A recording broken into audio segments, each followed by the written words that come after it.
Oh, baby. Go, gadget, methadone dispenser. I put gin on top of my gin. And I already shaved with discomfort. And all the animals. The collection of short stories by Judy Brown. You ever smell the inside of a hat? I liked it. It smelled like you. Craigslist for hookers. Craigslist? No, but worse than that. Zig and Larry ignore a topic. The best parts of hanging out with these guys. Without the hangover. Doing one. Hey, everybody! Hey, welcome to another episode of Zig and Larry Ignore a Topic. I am Zig, and he isn't. And we are playing with technology yet again. Goddamn right. Not failing miserably this time, but we don't know until it actually goes out there. What's up, buddy?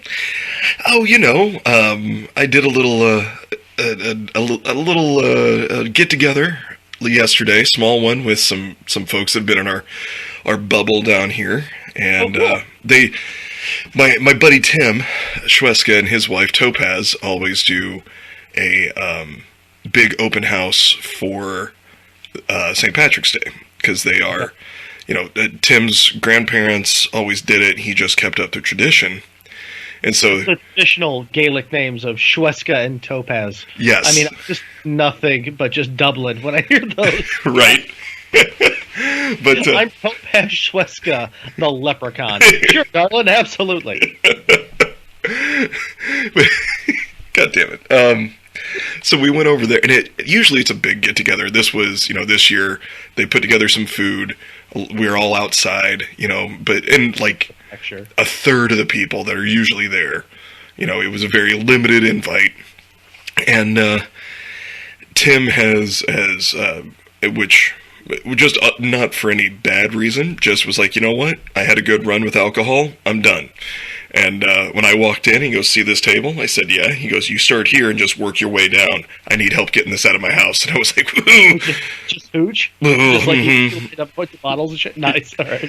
But they had some barrel-aged Malort. That's why you were drinking that garbage. Why?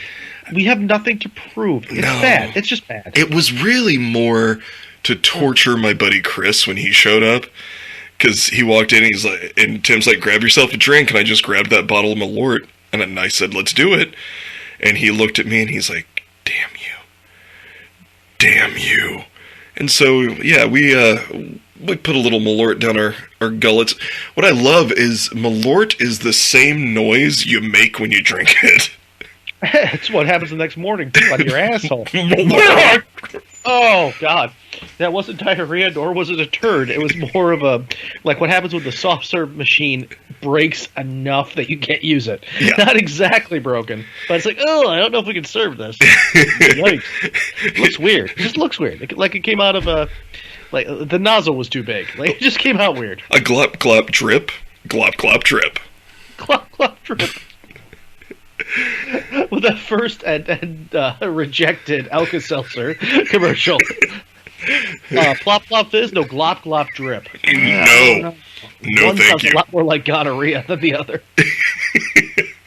But yeah, we did a little bit of that, then came home, and I got even deeper into the cups last night, and I just then I had to do the old man move. Where in the middle, I said the middle of the night, it was about 5, my guts were on fire, and I had to go sleep on the couch because it angles. Because it's closer to the John. Straighter shot, and yeah, sometimes.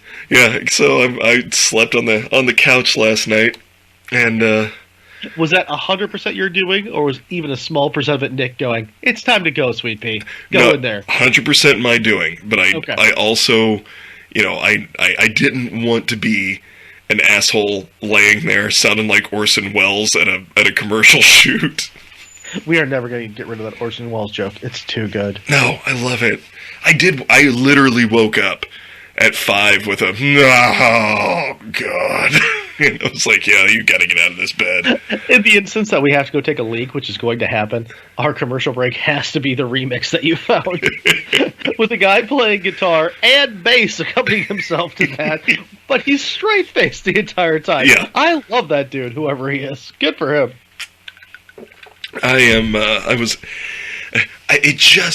Thank God for algorithms, man, because YouTube will just occasionally be like, here's this, Jim. We know you like this stupid shit. Enjoy this. And like, all right, well, let's take a... Oh, yeah, that's the good stuff, Daddy. Algorithms are why we popped up on the top 10 Dom DeLuise podcasts of 2020. Because we mentioned him twice. Lord. Yeah. So, today I'm getting a little medicine in me. I drank all the gin Friday night. Good. As I tend to do when left alone with gin. Yeah. Love that. But my brother-in-law, who we talked about, I think on the last episode, the one that got me the White Claws in sincerity. Right. He had sent home with Nicole when she went down to visit her mom. He's like, here, take this. And it is sparkling CBD lemonade. What the fuck? That's like what you give to a dog when you're hoping it's gonna die. It's just like, I don't want to euthanize it, but if it dies on the porch, I at least have an excuse. Yeah. Like, I already have a whole dog. We just have to fill it with something. Might as well be the dog. Well, and so I mixed that with some vodka right now, and Oh. yeah, because he's like, look, he goes, I'm 50-50 on the CBD stuff. He said, but I like this. He goes, I don't know if it's a placebo effect or not. Doesn't matter, because I'll tell you, it got rid of my headache. Man, placebo effect is still the operative word is effect. If it works, if you can even if it works because your brain tells you or because it's actually working, I think it's fine.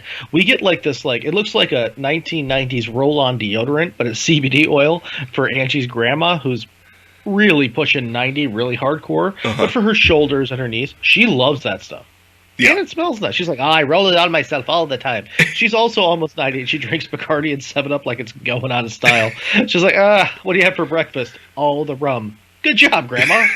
You know what? I've said I make it that far. I'm eating pie and drinking straight booze all the time. She's planning a birthday party for next month, and I hope we get shots so we can go. But she's making Jell-O shots. She was like, I'm making Jell-O shots for my birthday party.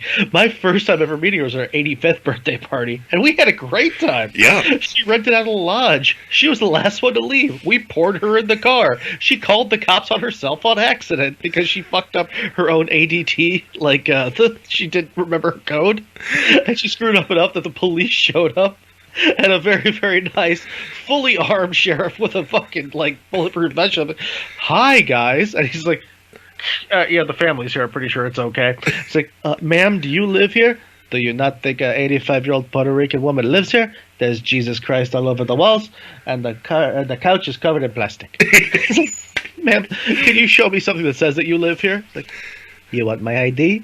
Honey, go get my purse. And we're just like finding her purse. It's me, my wife, and her older brother, and grandma, and a sheriff who's just like thought he was walking into hell and realized it's just hysterical. He was the greatest guy ever. That's awesome. Yeah. It's like, we got grandma. It's like, you're gonna be, this is where she lives. We're gonna pour her into bed. It's like, good call. Grandma's loaded. Grandma's 85. She gets to be loaded. Yeah. Yeah. Well, that's like, the plan right now for Nick and I is Gideon graduates, we move to a larger city. And then we spend some time in larger cities. Maybe, we might move a couple times just to and then find someplace out in the middle of nowhere where Pop can just get drunk and wander pantsless into the woods. And if I make it home, it wasn't my time. Once a day, just to see. You wander into the woods, dick and balls akimbo, just to see if today's the day where the Lord takes you. Yep. And if not, You make some waffles.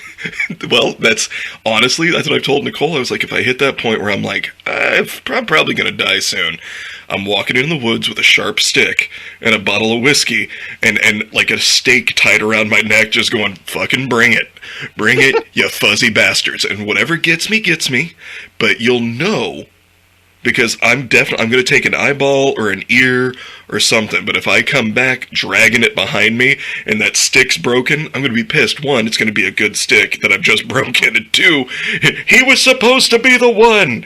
I don't know, skin it, make some pants, I don't know. Get me my britches, I got waffles to make. Oh, God. Speaking of waffles, have you ever failed so spectacularly at being romantic that you impress even yourself? Have you've known me for this long? Uh-huh. You know the answer is yes. This morning, oh Lord! So it's Sunday. So on most Saturdays and Sundays, but definitely on Sundays, I like to wake up and we do brunch. Like I'm for the last year, I've been making it here, obviously. Mm-hmm. But so I love to cook, and I've been cooking breakfast. So but this morning, I woke up before Ange did, and she is sawing logs. We usually get up roughly the same time, right? I get up, I put the Chihuahua in bed next to her. She barely moves. She just puts her arm around him, and they go back to sleep. And she's sawing logs. She is done. I look at my phone for a while. It's 9:30. She's not getting up, which is late for us. I'm like, you know what? I'm just going to do breakfast. I'm going to surprise her. So I get up and I have I do some potatoes. I dice them up, and I'm going to do that. I'm going to do some eggs the way that she likes it. We got some ground pork that I turned into my own breakfast blend of sausage with allspice and stuff. But she's still not getting up. I'm like, okay, it's 10 o'clock. So at this point, I know that she's going to want to be up. So I have a coffee, the fresh brewed coffee, her favorite kind. Uh-huh. I put the nutmeg in it like she likes. I creep into the room and like a rom-com, like where the coffee's in front of her face, and I'm just literally wafting. I'm wafting the smell at her nose, and in my mind, she's gonna. What is going on? You've allowed me to sleep in, and this coffee is here. What happened was, and it was so close, I snore like a goddamn ogre, so she wears earplugs. She also wears a sleep mask just because she likes to have her own sensory deprivation chamber of her own head. But, it helps her sleep. So I'm wafting the coffee right in front of her, and I see her kind of move. And she puts her fingers up to her mask, and she slowly starts to bring it up. I'm like, I nailed it! But what happens is that she's a human being. She was dreaming of something. She has no idea. All she sees is a man creeping over her with something in his hands with this look. Because I'm so excited that I'm going to do something amazing for her. And I scared the bejesus out of this woman. She yelps. She jumps. The dog freaks out. It's a whole big thing. She's like, what the fuck is the matter with you? I'm like, I was doing the romantic thing you see on the movies. I was wafting the coffee. Why? Why would any woman want to wake up to a random man with that look over her face? Hey. She could have been dreaming that the goddamn Vikings were coming to sack the village. I have no idea. I started her day not romantic, but terrifying. It's not like one of those commercials where mom gets breakfast in bed. I started her with her damn near heart palpitation and her jumping out of bed thinking she's being attacked. Oh, God. And God bless her, she understands intent like we do more than actual action. She's like, no, that's very sweet. Can you please give me a minute? Yeah, sorry. I'm so sorry. Need the coffee here? I've nearly shit the bed. I'm going to need a second to make sure I didn't. I made potatoes. I don't care right now. Right, of course not. No. You're terrified. Of course. Yes, you have to check your pajamas for turds. I understand. It's completely my fault. Yeah, I've gotten a lot of, well, you tried. All right, thanks. Yeah, I sure did. Yeah. She's like, no, it's very sweet, but wow. Did you mean to say it like that? No, it just, sometimes words no good come out of face. Would you like me to do something for you? Just carry you around or something. That's been so many times in my life, my apology to the female companion of my life, where I'm just like, I I know I messed up. Do you want me to just carry you around for, like, the rest of the day? No, I do not. I do not want to be that close to you. That's fair. Uh-huh. But the offer stands. A piggyback ride for 45 to 35 minutes, something like that? You can spur me. That's fine. I don't... Not only am I comfortable with it, I subscribe to that channel. We're doing us both a favor. So I held out. I gotta admit, I held out a little bit on our doctor episode. Oh yeah, because I wanted to find out what was what. So and this is super gross, but I got a wart on my big toe on my left foot. Okay. You've been saying you have a toe thing for a while. Okay. Yeah. I got a weird toe. That's what Gideon started calling it. He's like, he's just always like, get your weird toe away from me. Well, like, 42, we still get to wear flip-flops with weird toes. Yeah. Nobody cares. Yeah. Or at least I'll do that in Walmart. That's somebody else's problem. Don't look if you don't like it. Well, I had on that big toe on the side, I had a big callus, and then got a wart next to it. And I showed the nurse practitioner, and she's like, yeah, it's just a wart. I'm going to send you to podiatry just so that they can take a look at it. And I was like, yeah, that makes sense. So this past Tuesday, it was Tuesday. I go to the podiatrist. I got my, one shoe on, one shoe off, sitting there. Because I'm like, I feel so weird. Dignity. Yeah. They at least let me keep my pants. That's... Because you feel like, should I take them both off? Well, there's no reason to. But now I'm wearing one shoe like an asshole. If I've got to run out of here, I'm going to be running in circles. So hand thump, hand thump, hand thump, hand thump. Help! So he comes in, and he's got, like, a resident with him, one of the students.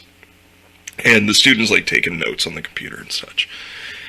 And he sits down, and he looks, and I was like, yeah, it's never bothered me. That's why I never did anything. He goes, but it's best if we just get rid of it. That way it doesn't ever become a problem. And I was like, yeah, that makes sense. And I said, it started out with the callus. He goes, yeah, it's a pretty hefty callus. And he's just asking me questions. And he gets up and walks across the room to this bucket of tools that they keep. Your doctor has a bucket of tools? It's a busket of tools, buddy. You sure he's not a farrier? Well, but buckle the fuck up. Okay. So he's explaining to me, he's like, with the wart, he's like, yeah, we'll bring you in. He goes, I'll have you in and out in an hour. He's like, we bring you in, we essentially rasp it down, and then I've got a needle that cauterizes it, and it goes away. And he said, and you're good to go in the next, within a couple days. And I'm watching him pull this thing out of this, and the bucket is full of some type of antiseptic.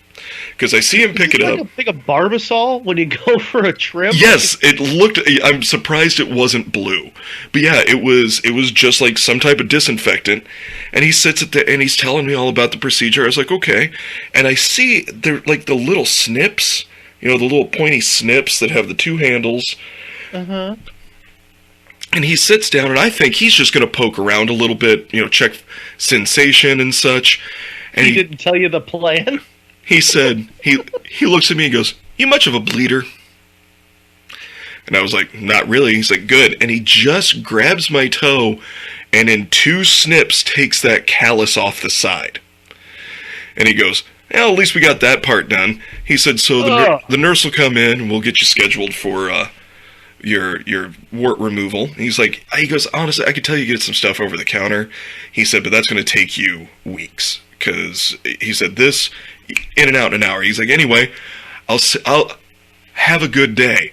But I fast forwarded. When he did that, the resident, the student that's sitting there, went, huh? Like, and my response when he went, so dude goes, clip, clop, and takes that chunk off, and my response was, okay. And I just sat there. Now, inside, I'm like, what the fuck are you doing? Like stealing a hoof. Now, why in the hell is he cool with just saying, For one thing, if a man is sitting in front of me, in front of me, with a bucket for a Barbasol and some sharp implements, and he says, "Are you much of a bleeder?" the first thing I do is kick him in the face. That is what you do, and you worry about the repercussions fucking later. But your reaction is, nope. 3, 2, 1. He's gonna cut something off. Now, he cuts off the callus in 2 clips, and we all just wait for the possible blood flow, which apparently is not that bad. But then he wants to schedule you to remove the wart, as opposed to just cutting it off right there? Why? He's already in there. He's got the Barbasol tools. Just slice that bitch off right now. That's kind of what I thought. But the student, after he goes, huh! He looks at me and goes, "Good for you." And I went, "Yep." Now, again, the inside of me is like, what the fuck is happening? But the outside, I'm just like, play it cool, big boy. Play it cool. And the doctor was like, "Oh, good job. All right." He goes, "Yeah, we'll get everything scheduled." And he looks at his student and he goes, "If you're going to do this, you got to get a stronger stomach, son." And then he looked, I did look at the doctor and I was like, "So for the callus, that's all you're going to do?" And he goes, "Yeah." I said, "I could have done that." And he goes, "No, you couldn't have. All right, we'll see you in a couple weeks." And he just walked out. And I was like, and this intern... And he put the scissors back in the Barbasol in his basket. He put it in the dirty basket. For the next bovine animal that comes in with fucking feet problems. Well, what the hell? It is not the first... Like, I was just like, they must have put on my records oxen, because that's what they described me when I went in for my goddamn checkup. They were just like, take care of this show ox, please. It's just like, we'll deal with anything. Nuts, vegetable peeler, ? Smiley face. We don't know. Bye. Give him a shot. But yeah, he's like, "Yeah, we numb your toe and then we do this." But he's like, "I'm going to just clip. Oh. Yeah, it should have clued me in with you much of a bleeder? Any conversation that starts that way, Larry, you don't answer knee-jerk. You figure out what the fuck the end game is. Yeah. Well, and I will say, it bled a little bit. After he walked out, it bled some, and I'm sitting there, and the nurse comes in, and I was like, "Can I get a bandage or clean up on aisle 2? He didn't even wrap it up. No, he just left it. He just snipped it, put the shit back in the bucket, let it seep, and went, "See you Tuesday." Like, that was his thing. That was it. Now, you're going to a fucking large animal vet. That's not a doctor. Look, the only time I've been to a chiropractor, except one, I went to a sports medicine doctor who was a chiropractor as well when I was in high school, and had to have him fix my back in high school. Then the next time I had a chiropractor work on me because I was having shoulder problems was, and you're gonna laugh when I tell you, he's a horse chiropractor. Okay, so how much time am I allowed with that? Put a timer on it, and put it in seconds. You get. I'm gonna give you. You know what? You get a good. Hold on. There. We could have just faked this. It I know, but I like the alarm. Okay, sure. 35 seconds. And? Go. Excellent. So, one, chiropractors are fucking shaman, and a lot of them get their licenses in third world countries below the equator, where it's like, yes, no, it's okay, I'm a doctor, I'll give you Botox, I'll also crack your back. So this fucking lunatic, he's like, no, this is a real science. If you crack your knuckles, it makes you feel better. I crack your knuckles through your spine, but however, I do it for fucking horses? How? How is he cracking a horse's spine? One, you have to fucking put him under. Two, the horse has enough worries, and he's gonna have some fucking lunatic just.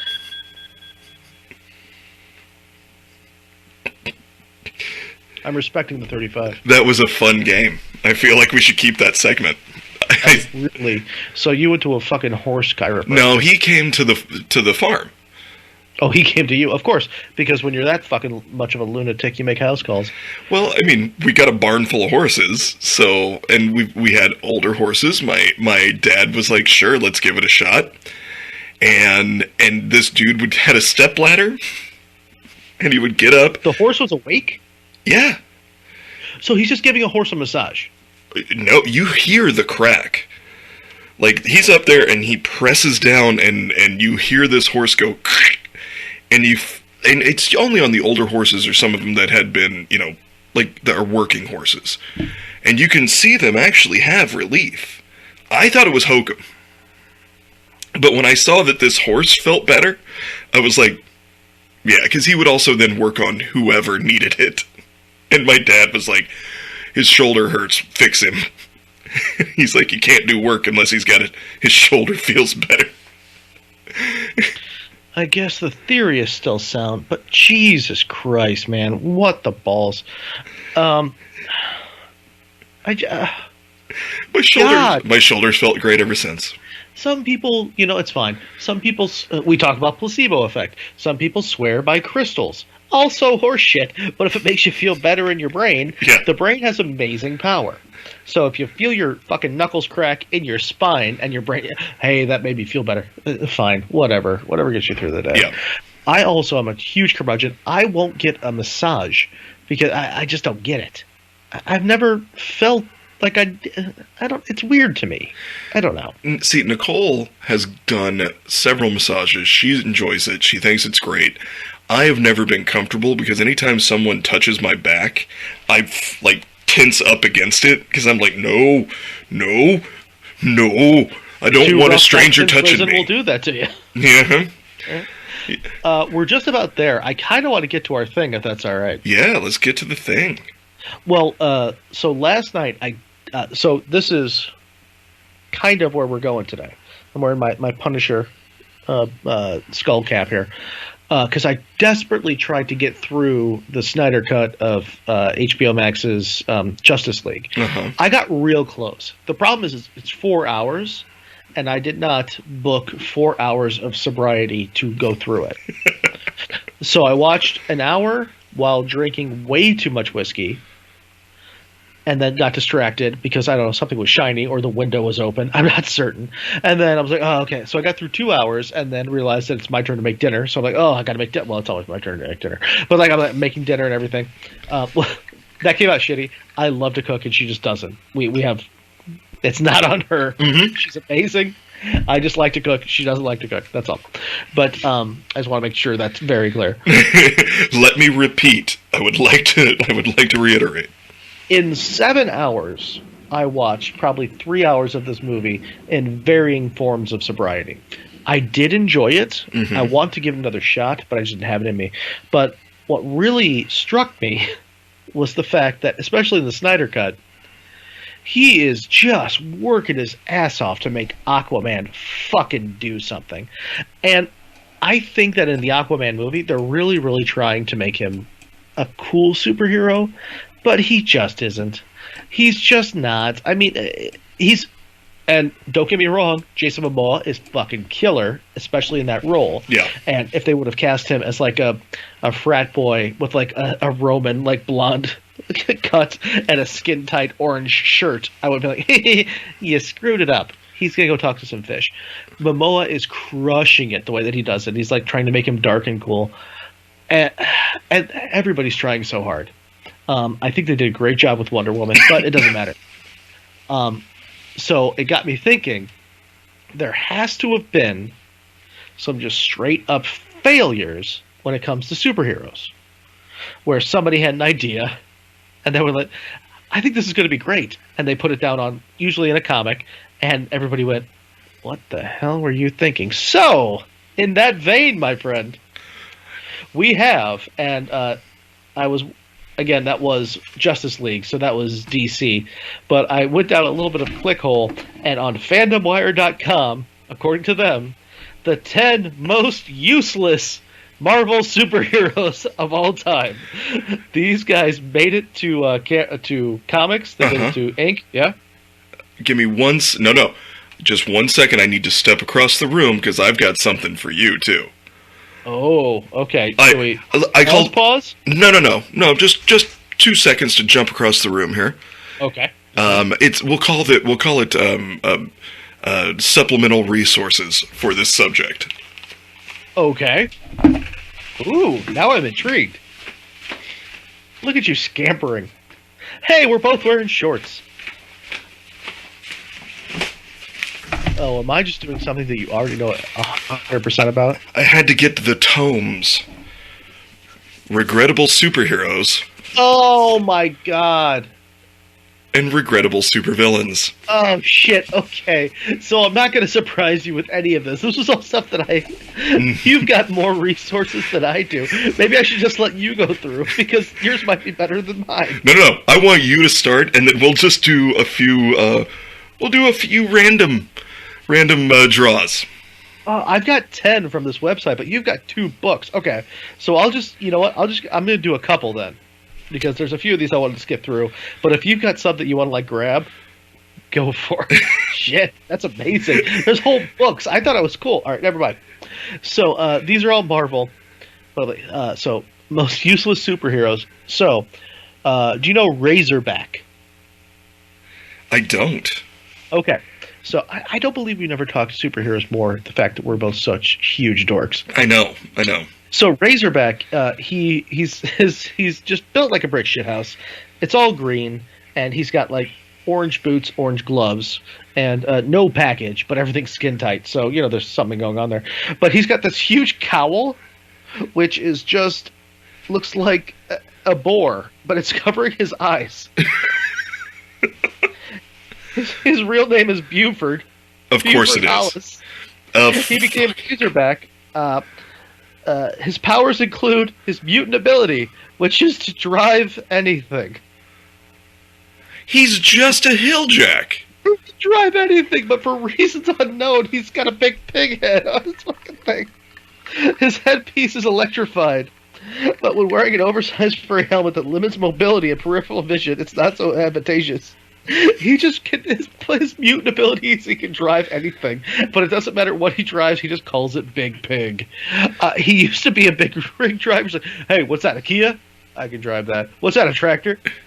I can drive that. That's a forklift. Yeah, I can drive that. I don't even need the instructions.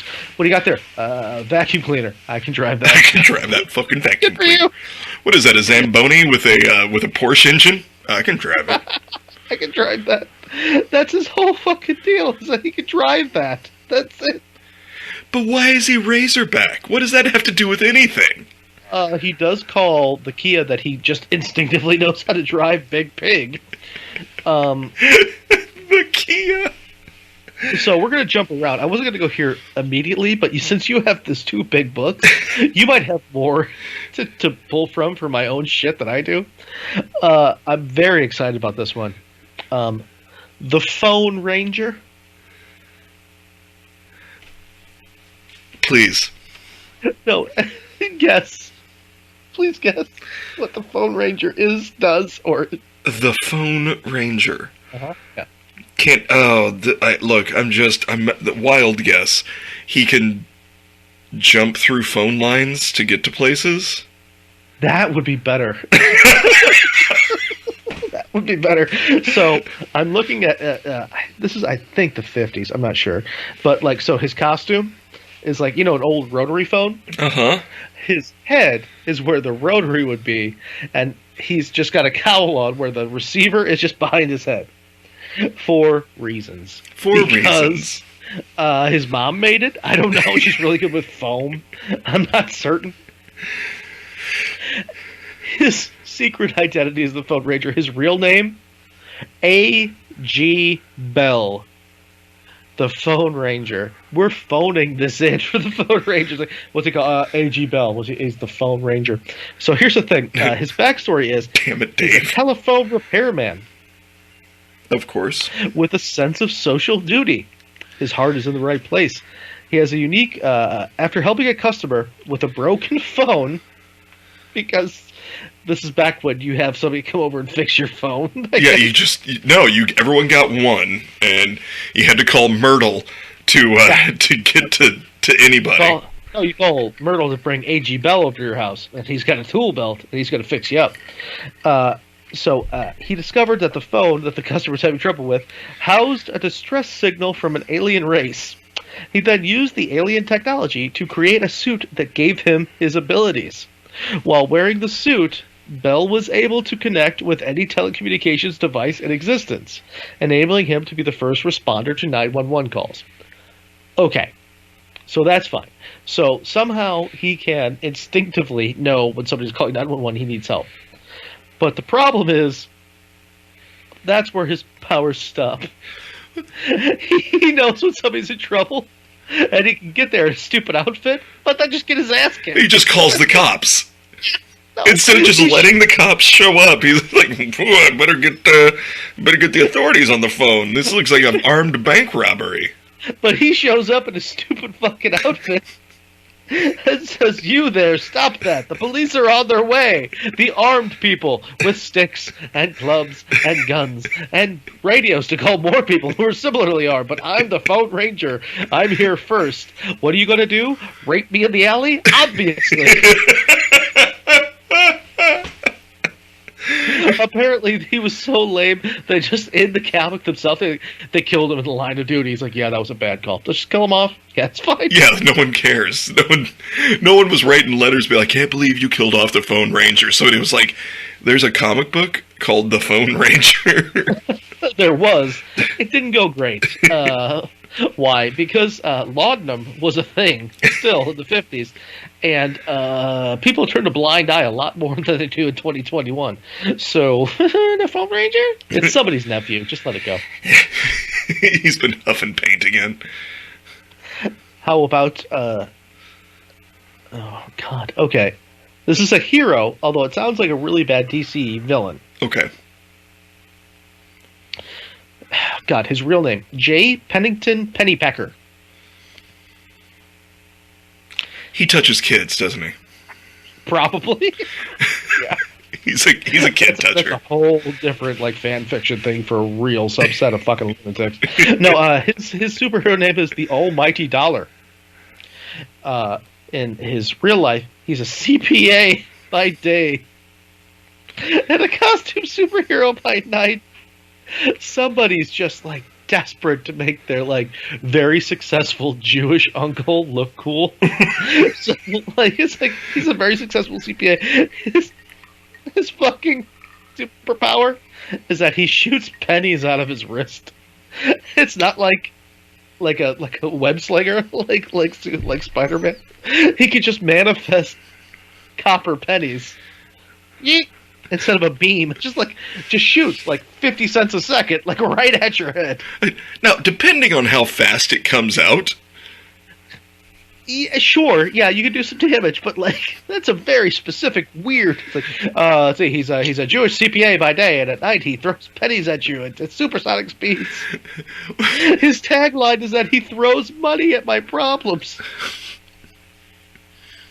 Makes him a real dick at the strip club too. Almighty Dollar.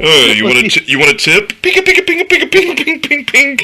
It's just dead strippers riddled with small welts and reverse heads of just Abraham Lincoln on their tits. Making it rain? Fuck that. We're making it hail, motherfucker. Okay, I'm gonna do just one more out of this list because I think that your book might be better. But I'm very excited about this guy. He was an X-Man. Uh-huh. His name is Jazz. He's the picture is really cool. He's a rapper. He's got a hat kind of like this. He's got an eyebrow ring, a couple of earrings. His superpowers are that he's blue. His skin is blue. He's a rapper. Uh-huh. That is not very very good at rapping. Okay. His name is Jazz. He's a mutant who's just blue. And they decided to put him in the comics. And he was so lame, apparently. He doesn't have superpower. He's just blue. And he's a bad rapper. So they made him a bad drug dealer. And then they killed him off. What the fuck? He was killed by a voodoo doll. They didn't know what to do with him. It's like, no, it's cool. Like, this was like in like the late 80s. He's like, oh, we need a rapper. Okay, we'll make him jazz. Cool. What's his power? He's blue. He's like a beast. Or yeah, cool. What else does he do? He raps poorly. He also slings dope. Oh, we have to kill him. That seems real racist. Yeah, kill him off. Yeah, let's. We don't want people knowing about this. We'll apologize to everybody else about that. How is it racist? He's blue. Okay, Dave, you know what you're saying. We'll call him Jazz. Why? Because Amos is taken? No, stop it. Stop it. Yeah. What's that kid's book with that little boy that starts with his name starts with S? Don't even go any further than that. Stop right there. You awful human. I will do one more, actually, because I like the idea of this. It's just a huge, like, prick maneuver. Hindsight Lad?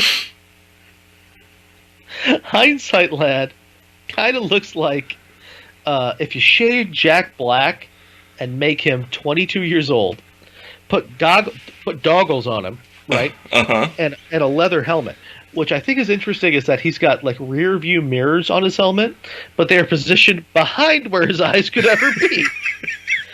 So the only thing that they're possibly doing is putting a glare into the eyes of whoever's behind you at the fucking line at Taco Bell. Like, it's just to annoy behind you. His only superpower is after you fail, he will know how you could have succeeded. So he's like, oh yeah, you fucked that up. Here's what I would have done, and this is how it worked out better. Well, I think those mirrors are there to signal for the real superheroes when he's getting his ass kicked. SOS! SOS! Help me! Short, long, short, long, SOS. Oh, man.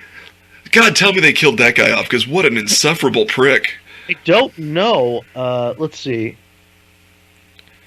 He was an Avenger for like 8 seconds. I don't know how long ago. But yeah, that's his whole power. He's like, let me tell you how I would do it. And it would have gone better. It's like, ew. It's like the guy who tells you what the soup would have needed once all the spices are out of the kitchen. Yeah, She-Hulk just drowned him in a toilet. That's how they got rid of him that time.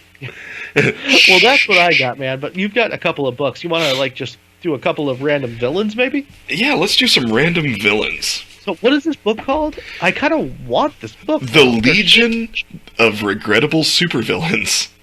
Oddball criminals from comic book history. So it's huge. It is. Awesome. It is. This was a gift. Let's see. You know what? Give me a page between... Well, that burp will hurt. Mm-hmm. Yeah, it was not pleasant. All I've had today is some sausage and toast. And vodka. I love it. That's an excuse that we could use. All I've had today is sausage. Well, that would explain it. So give me a page number between 1 and 253. 78. 78. Let's see what we've got here. Oh, wow, we made it.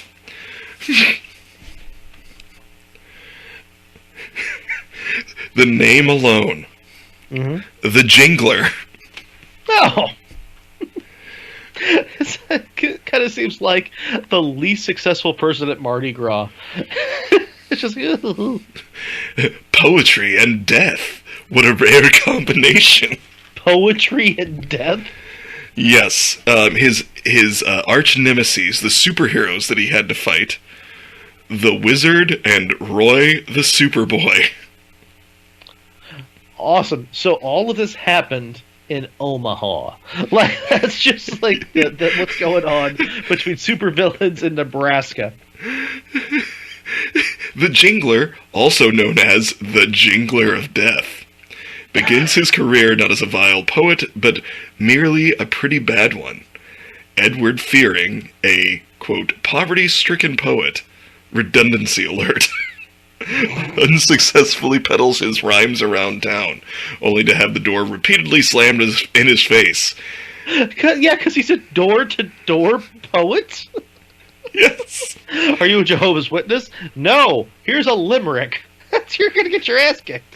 So he gets caught stealing by a shopkeeper and accidentally kills the man. Dashing off in a panic, he neglects to notice that his victim clutches one of his poems in his lifeless grip. Oh my god. Who are the wizard and... That I don't know.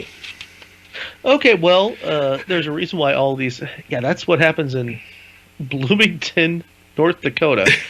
His weapon of choice, I apologize for interrupting. Oh, excellent, yes. Weapons of choice. Homicidal haiku, sinister sonnets, and limericks. And other fucking Judy Blume. Oh, give me another page number, buddy. He beat the hell with Shel Silverstein where the sidewalk ends in hardback.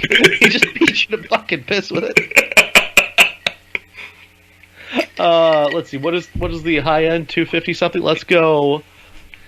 38. 38.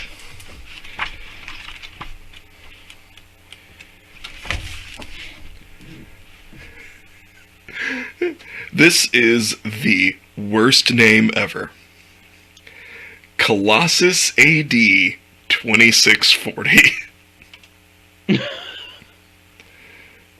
And that's what you put on your business cards? That's how you introduce. I am Colossus AD 2640. Okay. Wait, that's not like Colossus, like... Wait, are they just doing like a future version of the X-Men Colossus? No, this is... No. I don't know, 1940? He was introduced in 1940. Let's see, his enemy is Dr. Blitzman.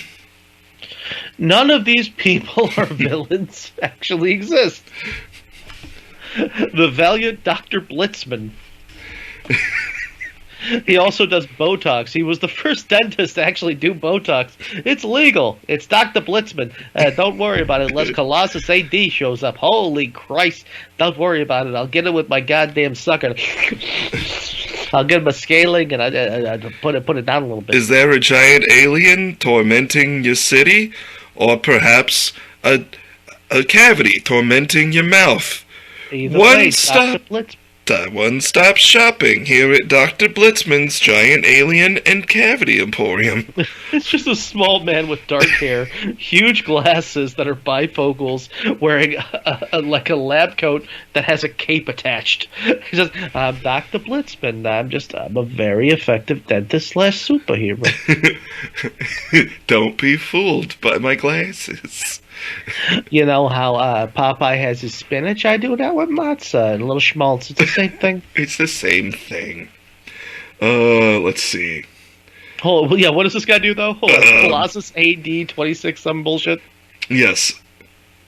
Debuted against the background of a garish lemon yellow comic cover, crushing rocket ships as fancifully dressed soldiers fainted and ran at the sight of him. Whatever else you might say about him, Colossus knew how to make an entrance. We learn that the world of the far-flung future has its problems, namely, alien invasion is imminent.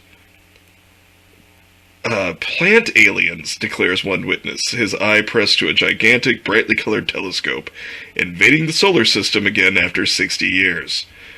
Meanwhile, one Dr. Blitzman is unveiling his latest discovery: illegal steroids.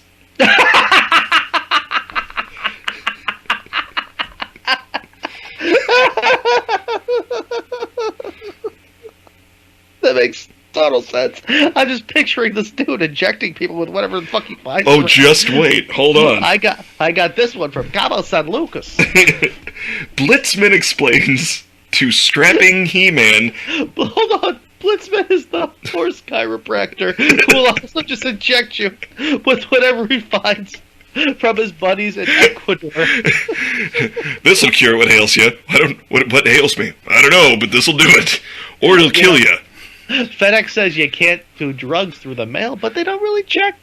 Hey, can you do a handstand? Because it has to go in your butt. No, in. Anyway. So, Blitzman explains to strapping He-Man, Bryn Hale, and, more important, his hunched apish assistant, Richard Zenith. Dick Zenith. Which, of course, in the phone book is Zenith Dick. Yes, Zenith Dick. He's created a glandular formula that controls human growth. A tiny injection, he says, will turn Zenith into the tall, athletic type he's always wanted to be. Like our colleague, Bryn Hale. To save time, he injects Zenith before he finishes explaining the drug's effects. Yeah. Suddenly, the doctor's daughter, Eve, rushes into the room. Whoops, instead of using 2 100th parts of the catalyst, she put 200 parts into the formula. Oopsie. Oopsie doodles. Yeah, there you go. That's Colossus AD. How about my lucky number 17? 17. What's going on with number 17? And none of these, by the way, are fighting. Is this DC or are these Marvel? Or just across the board? These are just old comics. So, oh, okay. That's random. 17 is right at the end of an explanation. So do you want to go to 16? 16. Here we go. Babyface and brother. One person or two? It is 2 people. Tell me they're Siamese twins. Or one's growing out of the other one. They are the enemy of Twilight. Sure. So am I. Acts of villainy often hide behind acts of charity, and sometimes behind a bunch of bandages and a derby. That's the story behind Babyface and Brother, a mismatched pair of apparent philanthropists whose freewheeling ways with fat wads of cash hide their sinister agenda. Plump and short-statured, You are just fighting back verbs left and right. You're doing such a valiant effort, but I have to point it out because it's hysterical. You're trying to read, you're like, that tastes like sausage in yesterday. Oh, God. I do feel like Orson Welles, right? Oh, the French champagne tradition. Vintage into the bottle. The French. There is a California winery promise on. I literally didn't hear anything about Babyface and Brother. I was just watching you fight through reading a paragraph. For different reasons than usual. No, it's give me, hold on. No, there's one of them wears a derby, and shut up. So Twilight is the hero that fight. He fights both of them, or possibly she. Oh God! Happily enough, his shirt is faux leather, so you can wipe it off. You don't need microfiber to get the stuff out of. Telekinesis.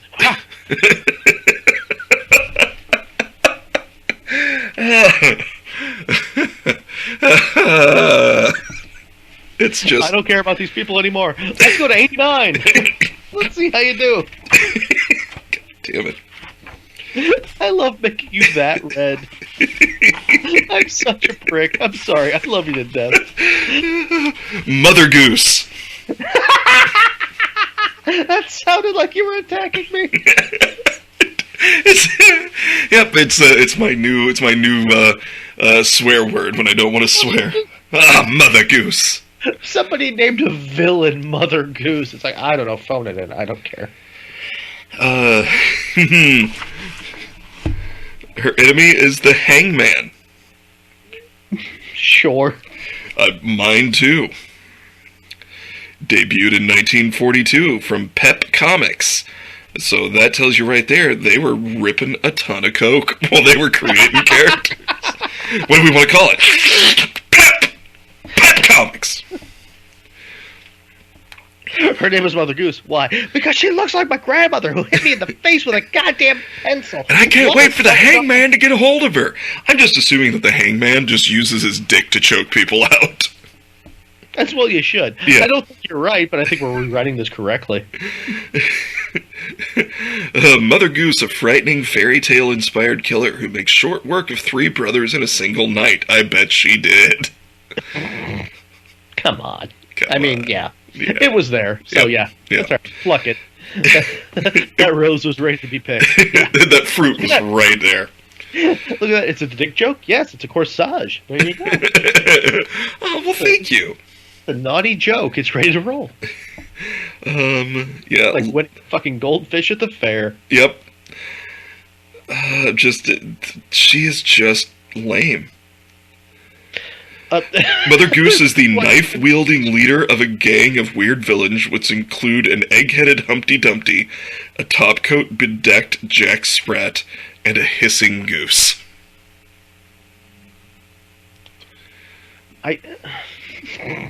There's no jokes. That just sucks. Yeah, that's it. Although I kind of get it. Geese are fucking violent. When I was a kid, we went down to the river because there was like a little park next to the river in the Midwest, and there was like a flock of geese that like were floating on it. One of those bastards bit me consistently. I was like 6. I was very small, and just chased me into the car. I jumped in the back of our old Buick and locked the door, and that evil bastard kept pecking the window, and my father laughed hysterically the entire time. Geese It obviously messed with me because I'm 42 and I'm still talking about it. I'm going to give you a name of one of these supervillains. Uh-huh. Tapeworm. He was my hero for a while when I was trying to fit into those jeans. Just one swallow. They used to sell tapeworms to housewives.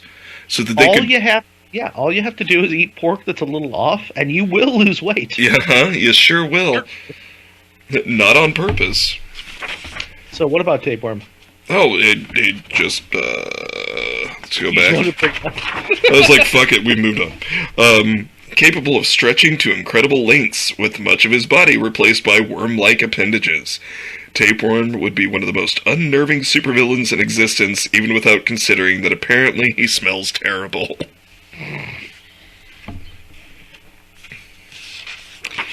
Just because you can draw doesn't mean you should draw. Maybe do like Elton John. He's great at the piano, but he needs somebody to do the lyrics. Just because you can draw, get somebody else to tell you what to draw. Because maybe it's not your thing. Elton John's like, I can't come up with Tiny Dancer, but I can play the piano real good. Know your role. Thank you, Sir Elton. He's a knight now for a reason. Yeah. So this one he's from Marvel Comics. Debuted 1975 in Luke Cage, number 29. Okay, so this is real stuff. This is an actual... we're getting up closer to the modern era. Mm-hmm.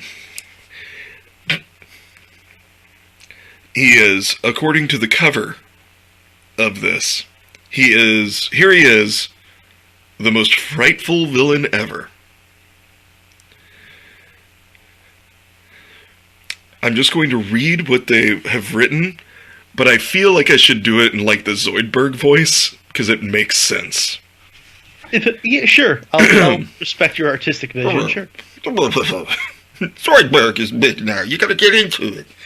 You shouldn't make jokes about my looks, Cage. Nobody laughs at Mr. Fish. Mr. Fish? Does he have tentacles? No. Does he just kind of look like... Does he have a fin over his head? Yeah, he's got... Look like half a mackerel? He looks like half of an angry starfish. Which half? Or sunfish. I'm just gonna see what we can do here. Half. Oh yeah, he kind of looks like the creature from the Black Lagoon, but But in, like... He was an action figure. Almost pajamas. I think he's got a gun. I don't understand why more people don't wear guns. They're wearing skin-tight Lycra. Just put a goddamn pistol on there somewhere. It's going to come in handy. Whatever other qualities Mr. Fish possesses, he is, at the very least, an optimist, despite a name that sounds like a brand of discount frozen seafood. Some ember of self-confidence burns brightly inside this Satsuma-colored satin onesie. He's one of Dr. Blitzman's... Welcome to Dr. Blitzman's Hall of Whoopsies. What I did was I made a fish man. He's very angry, so he carries a gun. But he looks real good in those tights from behind, as long as you squint a little bit. I also believe he keeps a lot of Blue Lives Matter stickers all over his vehicle. There's a "Don't Tread on Me" flag. With that, I think we're just about there. Larry, what did you learn? I learned that Dr. Blitzman in my head is so great. I wish I could draw. You could draw. Hold on, we have a whole other side gig. Dr. Blitzman, he'll put Botox on you and make fish people on accident and just not apologize for it, but still advertise on bus benches. This has legs. Yep, I gotta start working on Dr. Blitzman. I've learned that Dr. Blitzman will now be one of our running jokes, most likely. God. And the first book is called Dr. Blitzman and the Bag of Piss Chicken. Dr. Blitzman and Sweaty Elbow Time. Versus Orson Welles while drunk. That's gonna catch meat. It sure is. What'd you learn, buddy? Quite a bit. I learned that I had a stupid idea that you trumped so hard, and I love you for it. I had 10 little stupid things on a website. You went, I got 2 fucking tomes, bitch. It's the Dead Sea Scrolls of your bad idea done correctly by somebody else better than you. And I went, give it to me. That's okay, because the next episode... not going to be so great because it's mine, and we're going to call this one Larry's doing his best. Excellent. Well, in that case, hey, guess what? What's that? I love you. I love you back. Ooh. God, at the end of every episode, I have to piss.